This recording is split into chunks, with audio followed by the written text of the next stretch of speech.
topic questions. And if you could just wait for the microphone. Does anyone have questions about today's announcement? No press questions about today's announcement? Katie? Okay, go ahead, Katie. Just wait for the microphone.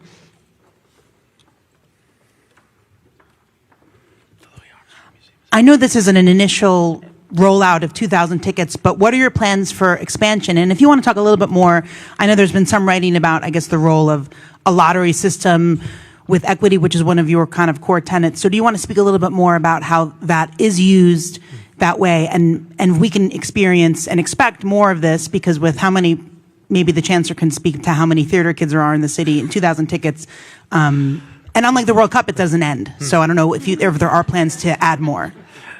Theater kid, I think, is subjective. But this is but one example of what is going to be a term-long commitment to the arts, to culture, and to ensuring that every New Yorker sees themselves in arts and culture. And I think it's 2,100 tickets that are free for any high schooler across New York City. But as you've heard all of us say, anyone who applies to this lottery will then get that free membership for the next few months. And that's a membership that can really expand your sense of the city and of the world. I mean, you just heard Deputy Speaker Dr. Natasha Williams speak about the Louis Armstrong Museum. It is an incredible museum. I only saw it after I became the mayor. And this is one of the places where any high school student who applies for this lottery could now go to see for free. And that's what's so exciting, is that the arts are also a portal to a world that you never even knew existed, let alone one that you thought had room for you.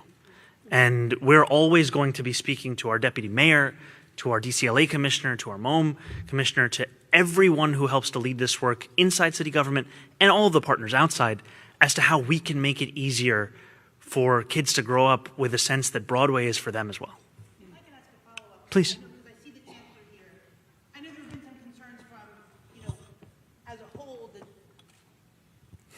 I guess, what is your plan to increase arts funding and access, not here at the city center, but within schools all around the city, not just at specialized schools or art-specific schools, but to ensure that there is every kid in New York City can learn an instrument, have a librarian in their library, and then also perform in a play. I don't know if the chancellor wants to hop on. He's hiding in the back. But No, he's coming up. He's coming up. No. I'll just underline one thing that the deputy mayor said and then pass it over to the chancellor for additional details. We were proud to work with the council to deliver more than $320 million in funding for DCLA and for arts institutions. That's a record amount of funding. And the reason we wanted to do that is, even in a moment where we faced a $12 billion fiscal deficit, it is always a moment to invest in the arts. And we also created for the first time a stabilization fund for cultural institutions that were experiencing either unexpected or an emergent need, because we also know that since the pandemic, especially with the cuts from the federal government, there are a number of cultural institutions that are struggling today, and they need help to just keep their doors open. So I'll pass it over to the chancellor. Yeah, super exciting to be here and super excited to talk about the arts, because we know that public schools play such an important role in terms of ensuring that our kids know our city. For someone like me who moved here and grew up in the Bronx, I was amazed when I came to my first Broadway experience. And we want to make sure that schools ensure that all of our students are having that experience. And so, I also have our arts director, Paul Thompson, here, who is a part of ensuring that our principals and make sure that they have the knowledge and the skills to engage with our arts residents, because that's a huge part of ensuring that every child has an experience in elementary schools, and so in elementary schools art. And one of the cool things that I was talking to our folks at TDF about is ensuring that, what if we ensure that every New York City public school kid in middle school had a Broadway experience, right? That is something that we're seriously thinking about, but really ensuring that arts is a huge part of our kids' lives, and that in New York City is one of the things that we're truly committed to. Thank you, Katie. Any other questions about today's announcement? Yeah, Melissa Russo, go ahead. Hi, good morning, Mr. Mayor. Morning, how are you, Melissa? I'm well, thank you. I'm wondering, was there a Broadway show that you saw as a kid that inspired you? For me, it was Annie at the Martin Theater. How about you? I remember seeing In the Heights for the first time and being blown away because Broadway is something that you typically think of as a portal to another world. And yet when I went to go see In the Heights, it was a world that I knew, but to see it on stage, to see it with the depth, the fluency, the talent, the art, it was incredible. Still sometimes wake up singing 96,000. And I think that I want that experience for every New Yorker. I want them to be able to see a world they didn't know and sometimes to be able to see themselves as well. I mean, I remember also watching Fela, the musical. That was an amazing experience, you know, to see an African icon and his life on stage right here in Midtown. It was a beautiful thing. Thank you, Mayor. Thank you very much, Melissa. Any other on-topic questions from the press? Yep, right here. Mr. Mayor, it's great to see you take part in this program, the announcement for this program, and that we don't usually see somebody of your caliber standing here in front and center. So thank you for that. But I did want to ask, is this a one-time only program, or is it going to be continued in subsequent years? This is the beginning. And what I mean by that is that we are going to keep asking the question of how we can be working together and how we can ensure that it is oriented towards all of our children, right? Nobody loses in this lottery because everybody wins this membership. Some also win 2,100 free tickets on top of that. But whether it's this lottery or it's other ways, we are going to continue to both invest time and resources to make the arts something at the fingertips of every New York City student. All right. Thank you. Any other on-topic questions? Yes, Broadway news, right in the middle. And before you go, if I could also invite Assemblymember Simone, Dr. Natasha Williams, and Councilmember Brewer, if they want to share what the Broadway musical was that made it for them. Thank you, Mr. Mayor. You know, I grew up in blue-collar Queens of Maspeth, and I didn't even know what Broadway was. And I didn't see my first Broadway show until I was in college. And although I can't recall which was the first show, but I remember my husband now, my boyfriend at the time, Jason, saying, "You've never been to Broadway? We have to go to Broadway more." And seeing Angels in America and seeing how it reflected something that I am and what I grew up with and what I saw around me, and it moved me. So I hope this program will move a child in this city to see himself or herself on stage. I also wanted to be an actor too. My father, he just recently passed away. He said, "You're acting kind of right now as a politician." I told my father, "I'm not acting. I mean what I say." And he goes, "I'm just kidding with you. I love you." And I'll leave it at that. But thank you for giving me an opportunity to speak, because this is going to be an amazing program. And I'm going to fight for funding in Albany, too, to make sure every kid in this city can afford to see themselves on stage and maybe also one day act. My mom took me to see Cats. And I remember slightly falling asleep because it's long. But I remember the costume. So I would say that was my first Broadway play, but I feel like most memorable was Lion King after that. Yeah. Do we have Gail Brewer who is here with us? Oh, well, we lost her. She's off to see a play. Broadway news, please. Thank you so much. Very welcome.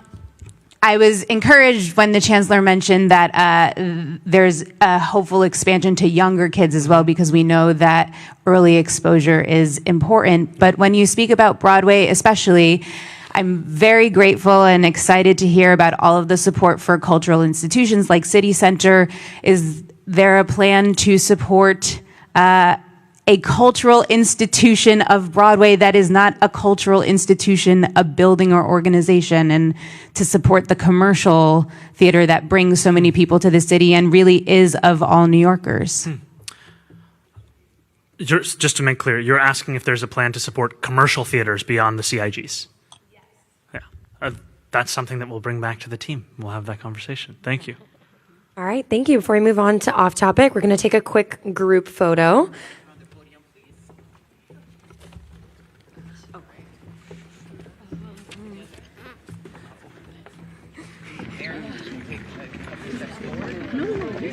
All right, everybody in front of the podium.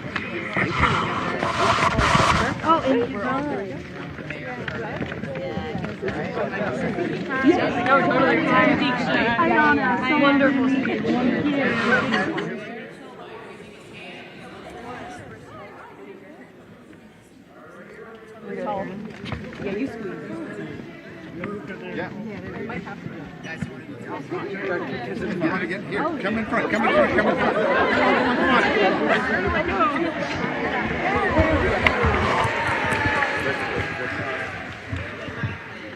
we go.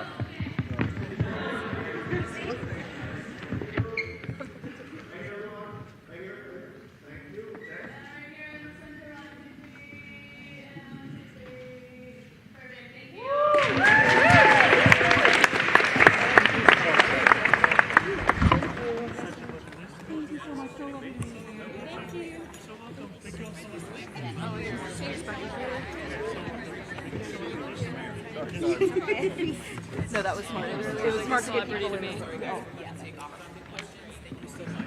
Thank you very much.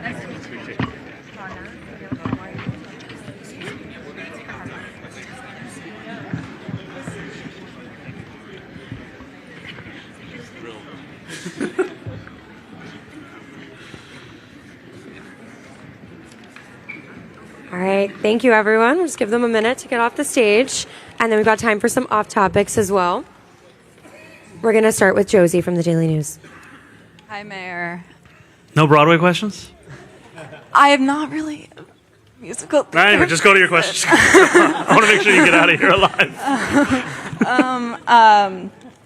I wanted to ask you about the Elizabeth Street Garden situation. Can you just explain why you didn't try to go to the state lawmakers who may have power to actually move housing forward on that site, and how you kind of square, I know you've talked about building housing on every available city-owned lot, and yet here's this situation where that's put to the test and you don't do that. And then I have a second question about the $3 push for a $3 city bike cap. Are you interested in making that program more affordable? I know you're an avid user of the program yourself. So I'm a bike angel, I think is the term. Though I haven't won enough points to recoup anything. Sorry, there's a $3 push you were saying? Yes, yeah, price cap of $3. Okay. I mean, we are always interested in making city bike and cycling in general more affordable, but I'll take that back to the team. And then on the first question, I think a lot of this comes back to the fact that the first deputy mayor of the former administration, Randy Mastro, took steps that rendered it nearly impossible to move forward on the fulfillment of a vision of building housing at the Elizabeth Street Garden. And we have a continued commitment to building housing everywhere that we can, and that is also why that as we take steps to resolve this case with the developers of that original site, we are going to be building 180 homes not too far away, as well as more even at 100 Gold Street. Thank you. We'll go to Heather from News 12. I'm over here. Oh, hey, how's it going? Good, how are you? Doing well. How are you? I wanted to ask you about the meeting that you had earlier this week with the rabbis. I just wanted to see if you would be open to sharing feedback that you got from them, and if your thoughts and feelings after the meeting and how you think it went. Thank you for the question. I had a candid and productive conversation with rabbis representing a wide swath of New York's Jewish communities and affiliations, and I appreciated hearing from them. My door will always be open to every Jewish New Yorker, and that is a door that is open not only to a conversation, but also to a commitment of what it actually looks like to deliver on the ideal of a city where not only is everyone safe, but everyone belongs, everyone is made to feel as if this is their home. And our administration has been taking steps over the last many months of enacting that, whether it looks like increasing funding for hate crime prevention programming by more than 800%, or expanding our city's Office to Combat Anti-Semitism to its largest ever size while developing a first-in-the-nation municipal response to combating anti-Semitism. Thank you, Heather. We'll go to Kelly from New York 1, over here in the back. How's it going, Kelly? It's going well. How are you? I'm doing well. I wanted to ask you, yesterday a Siena poll came out. The governor and her rival, Blakeman, are only 10 points difference. I wanted to get a sense from you if you plan to either help the governor while she campaigns. You had very good favorability ratings in that same poll, and what that might look like. Also, next week, when you're actually on vacation, the pied-à-terre hearing is going to be happening for the council. I wonder if you planned that perfectly for that. And also, also wondering, I had to ask, also wondering, Trump this week said that he is looking at ways for the federal government to get involved when it comes to pied-à-terre. What do you think about your maybe bestie or not frenemy at this point getting involved? Okay, I think I'll leave it to the president to share his own opinions on it.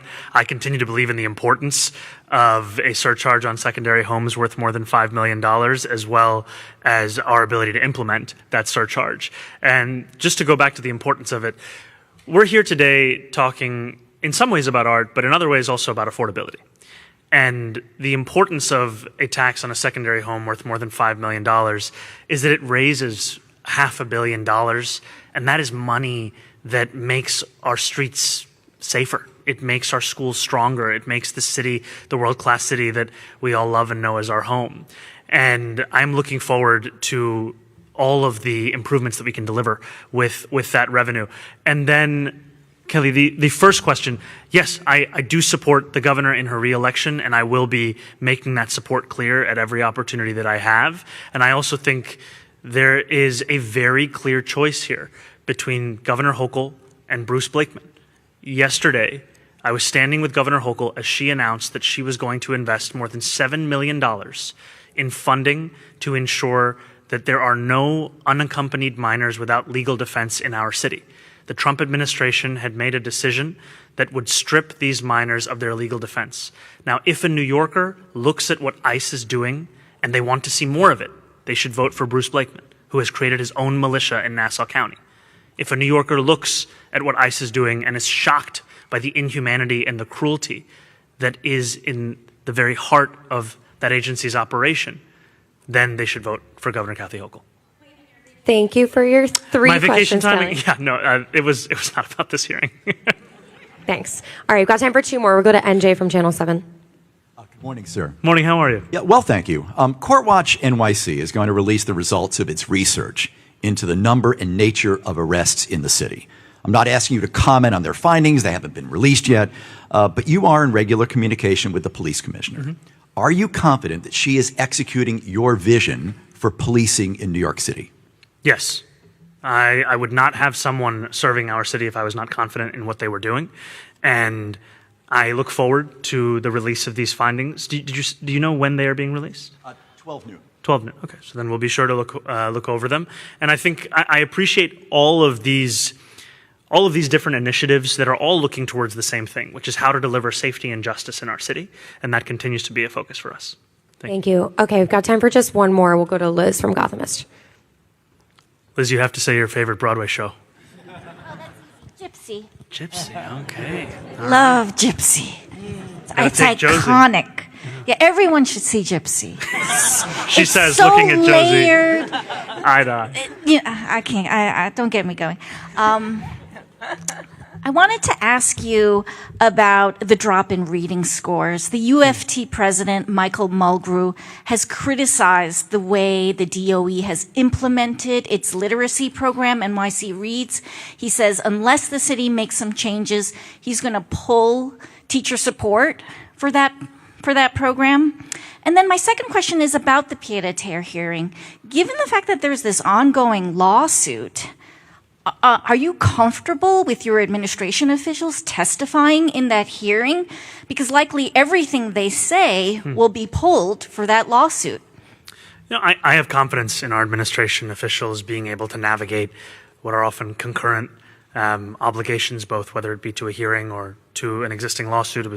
I was asked earlier about Elizabeth Street Garden, and I said the other day that there are few things more certain in New York City than death, taxes, and Randy Mastro suing this administration. And that is, again, where that lawsuit is coming from when it comes to the pied-à-terre lawsuit.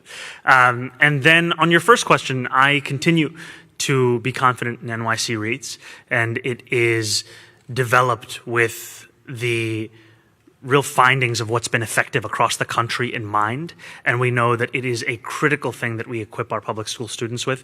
We look forward to being in conversation with the UFT as we look to not only build upon the successes of the last few years, but to go beyond that. Thank you, everyone. That's all the time we have. Thank you so much. Thank you. I'm sorry, Habibi.